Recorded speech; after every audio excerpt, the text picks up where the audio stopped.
po' di emozioni dall'Ogliastra.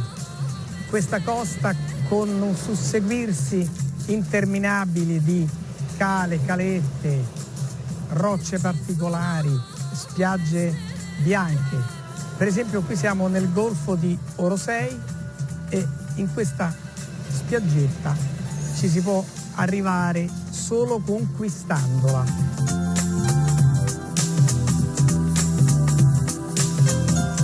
Come vedete anche in questi giorni di primavera, basta che c'è un po' di sole, molti vengono qui, turisti soprattutto stranieri ma anche italiani, a godersi una giornata di sole tra lo spettacolo che ci regala l'Ogliastra. Dal punto di vista della costa, della flora, della fauna, che cosa offre questo territorio? Grazie all'isolamento geografico della Sardegna, delle coste insomma qua calcaree, abbiamo delle specie appunto che nascono solamente qua e crescono e vegetano.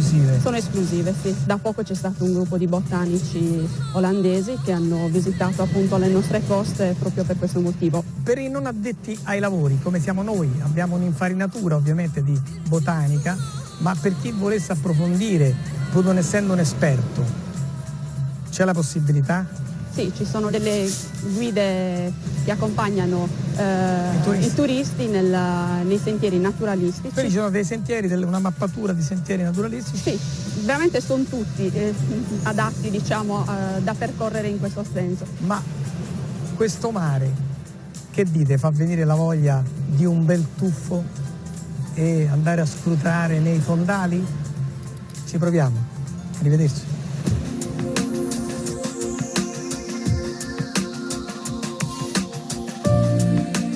Questi fondali, ne vogliamo parlare? Parliamone.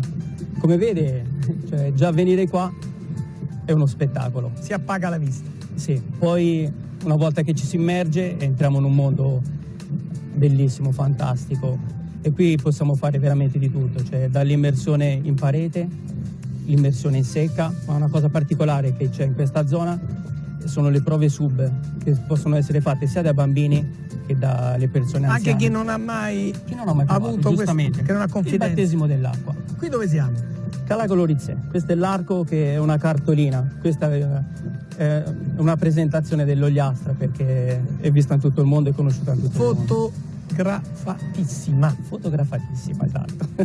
È un angolo che sicuramente conoscono un po' dappertutto.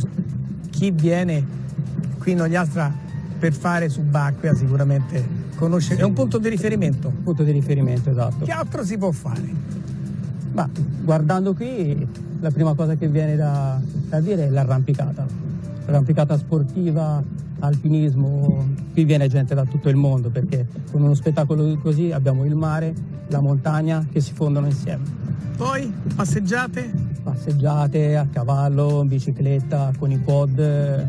Perché c'è da ricordare che l'Ogliastra è compresa tra le cime altissime, in alcuni casi del Gennargentu, fino al Mar Tirreno, quindi possiamo veramente offrire dal mare, come entriamo nell'entroterra, possiamo fare canyoning, per cui ci sono cascate che arrivano fino a quasi 100 metri, e passeggiate in quad sopra nei percorsi del Gennargentu, e paracadutismo, lancio in tandem per tutti quanti. Chi vuol provare è il miglior sistema per avvicinarsi a questo bellissimo sport. Senza bisogno di fare nessuno, uno arriva e si butta. 5 minuti per il briefing, un controllo. 5 minuti per il briefing, 2 per i brividi mentre si scende. Diciamo che più il pensiero che... Dove che avviene l'ammaraggio?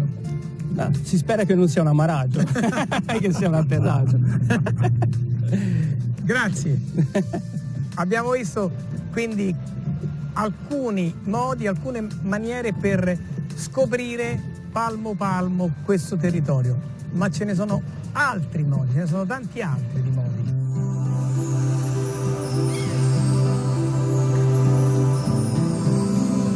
Questa è una costa molto ricca di grotte, ce ne sono di diverso tipo, per tutti i gusti. Questa per esempio è la grotta dei Colombi, perché vengono qui a riposare. Allora, questa è una delle tante grotte che si aprono in queste falese calcaree.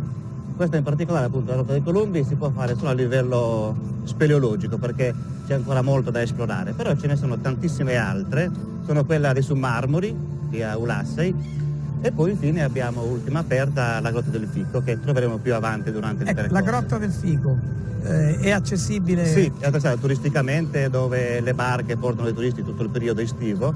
È molto particolare perché c'è una storia dietro che pare che sia l'ultima dimora dove viene vista la foca monaca.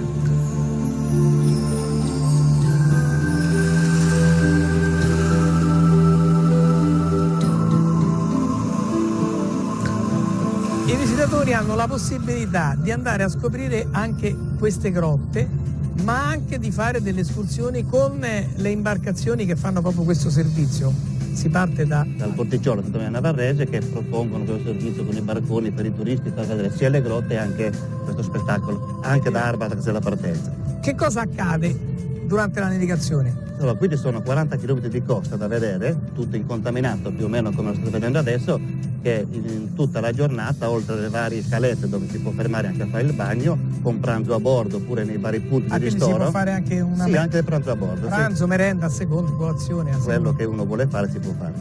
C'è invece anche un altro sistema per scoprire questo territorio, non via mare, ma attraverso un sistema degli ovili.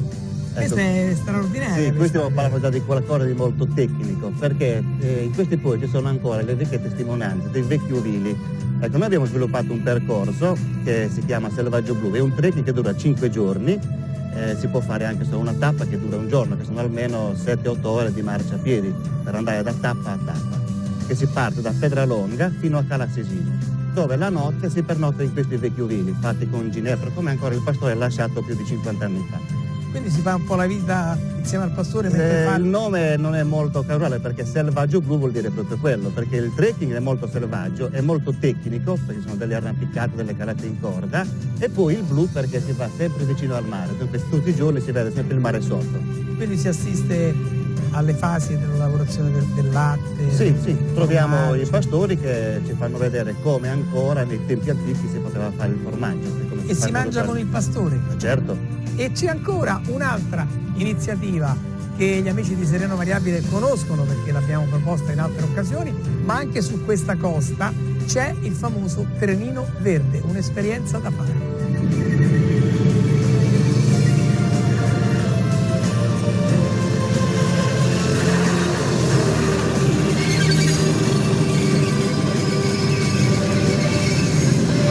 Questa linea ferroviaria, conosciuta come Trenino Verde, parte dal comune di Mandas in provincia di Cagliari e attraversa tutta la provincia dell'Ogliastra, dalle montagne sino al mare. Quindi il turista ha la possibilità di apprezzare un paesaggio incontaminato dove spesso è possibile vedere i cervi, i mufloni e godere di tutte le bellezze turistiche di questa regione.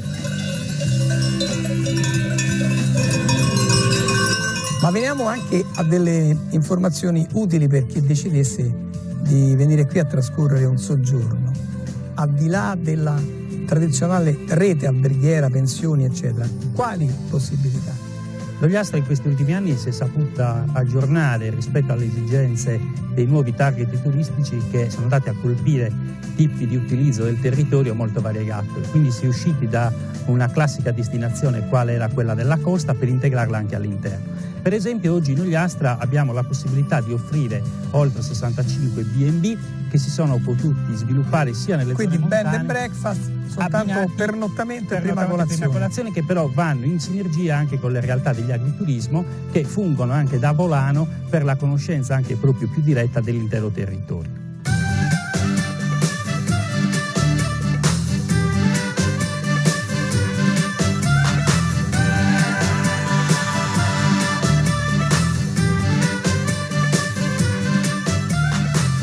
Per chi verrà qui nell'Ogliastra sicuramente non sarà difficile imbattersi in una festicciola, in una festa del mare. Ecco, qui siamo ad Arbatax, questo è il porticciolo dove sono riparate alcune barche, soprattutto di pescatori, e ci sono diverse cooperative.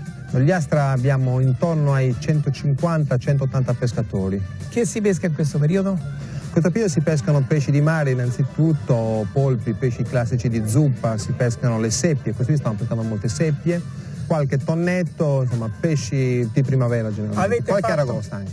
Qualche aragosta. Avete fatto, ma si può pescare l'aragosta in Questo periodo si può pescare l'aragosta, dal 1 marzo al 30 agosto si può pescare l'aragosta in Sardegna, sì. Avete qualche iniziativa in particolare per i turisti? Abbiamo iniziato 10 anni fa, siamo stati pionieri in Italia e in Europa con l'Ititurismo, una struttura nella disponibilità dei pescatori dove i turisti possono venire a assaggiare i prodotti tipici ogliastrini. Questo è un esempio, abbiamo un po' di tutto, abbiamo ravioli di seppia, abbiamo pesce di zuppa cucinato, i culurgione, i tipici ogliastrini con la bottarga. Grazie al successo dell'Ititurismo abbiamo aperto un piccolo stabilimento, un laboratorio per la trasformazione del pesce, per valorizzare i pesci poveri, tutti quei prodotti che spesso e volentieri non vengono valorizzati nei mercati di oggi. Quindi il contatto del visitatore, del turista, del villeggiante con i pescatori passa attraverso queste iniziative? Sì, perché può vedere qual è la vita del pescatore, che vita fa giornalmente, quando sbarca il prodotto, mentre pesca nello stagno, mentre fa attività di pesca negli impianti di cattura e anche mentre lo trasforma, perché quando viene nei nostri laboratori attraverso un sistema di vetrati, un sistema che abbiamo fatto molto particolare, si ha la possibilità di vedere anche mentre viene fatta la lavorazione del pesce. Qui c'è un decano dei pescatori. Lei è locale o arriva? Sempre è nato qui. Quanti anni ha lavorato sulle barche, sul mare? Le barche, ho cominciato a 9 anni. Senta, è cambiato qualcosa nel mondo della pesca? Beh, è cambiato tutto, perché quando cominciavo io con mio fratello facevamo a remi, partivamo da qui e andavamo oltre Muravera. Lei, se dovesse dare un messaggio ai giovani che si avvicinano al mondo della pesca, cosa direbbe? Io se dovrei rinascere rifarei il pescatore, perché è sacrificio, molto sacrificio, ma molto soddisfazione. Lo facciamo un applauso, se lo merita, eh? Bravo. Bisogna dire che c'è una storia anche molto interessante che riguarda il mondo della pesca, e cioè il ruolo che hanno avuto i ponzesi. I ponzesi hanno dato tanto al mondo della pesca, in giro per il mondo, perché non soltanto qua. Come mai questo spirito di avventura dei ponzesi? Il nonno faceva questo lavoro e anche noi. A voi piace questo mondo? Vi affascina? Non vi siete stancati? Anzi, No. anche voi le consigliereste ai più giovani? Sì, mancanza d'altro. Lo devono fare con passione però, un mestiere di mano, non lo fanno giusto per farlo. Ci vuole la passione per fare questo mestiere, l'amore per il mare. Lei va ancora a pesca tutti i giorni? Tutti i giorni. Da solo? A traino. A traino. Questi l'ha presa a traino? Questa Bolentino e questa a traino. Questo ancora è un po' arrabbiato, eh? Sì. Lo vedo un po'. Nel caso di non toccarlo magari. Questo? Quella era la ricciola. Ah, la ricciola è buona, eh? Come la cucina la ricciola lei? A zuppa, al forno. Fate voi un invito allora a tutti. Veneno Ogliastra, Voitannoso de Neso, su mari bonu, i smonti sbellusu, su visci bonu e sul luogo è davvero E le donne? inimitabili, le migliori. E allora che sta... Facciamoci ancora bravo. Questo applauso. Grazie, veramente bravo, continui sempre così. Termina qui il nostro viaggio che ci ha portato in Sardegna, in questa provincia recente, nuova, l'Ogliastra.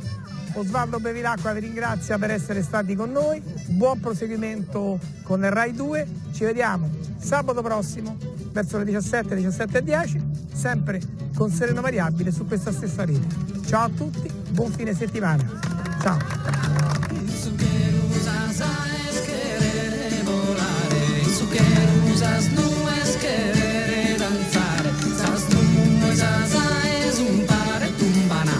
Eso cuando se pesada